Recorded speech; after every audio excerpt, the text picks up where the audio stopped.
এই যে স্ত্রীরা, এই যে অসভ্য স্ত্রীরা স্বামীর পা টিপবেন, স্বামীর পা ধরে বসে থাকবেন, স্বামীর পা ধুয়ে পানি খাবেন, তারপরেও স্বামীর হক আদায় করতে পারবেন না, তারপরেও স্বামীর হক আদায় করতে পারবেন না। আর আপনারা সেই স্ত্রীরা স্বামীর হক আদায় করতে পারবেন না, তারপরেও স্বামীকে অসম্মান করেন, শ্রদ্ধা করেন না, তুই তুকারি করেন, তর্ক করেন, বিয়াদবি করেন স্বামীর সাথে। এত এত অসভ্য কেন? হ্যাঁ, এত অসভ্য কেন?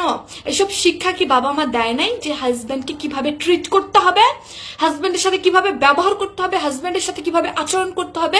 পরিবার কি শিক্ষা দেয় নাই? হাজব্যান্ডের পা ধরে বসে থাকবেন, পা ধরে বলবেন যে আমাকে ক্ষমা করে দাও, কি না কি অন্যায় করে ফেলছি জীবনে তোমার সাথে, বলতে তো পারি না। তুমিও হয়তো বা ভালোবেসে মুখ ফুটে কখনো বলো নাই যে আমি কষ্ট পাবো দেখে, তুমি আমাকে বলো নাই যে তোমার এই কাজটাতে আমি কষ্ট পাইছি। এই যে স্ত্রী, তোমার কাজটাতে আমি কষ্ট পাইছি, তুমি হয়তোবা আমাকে ভালোবেসে বলো নাই, কিন্তু হয়তোবা তোমাকে আমি মনের ভুলে আঘাত দিয়ে ফেলছি, স্বামী তুমি আমাকে মাফ করে দাও। হাজবেন্ডের পা জড়িয়ে ধরে বলবেন। লজ্জা নাই? হাজবেন্ডের পা ধরতে লজ্জা নাই? হাজবেন্ডের পা টিপে দিতে লজ্জা নাই? আপনি যদি হাজবেন্ডের পা ধরে বসেও থাকেন, আপনি স্বামীর হক আদায় করতে পারবেন না। স্বামী এমন একটা জিনিস, স্বামী হলো আপনার অমূল্য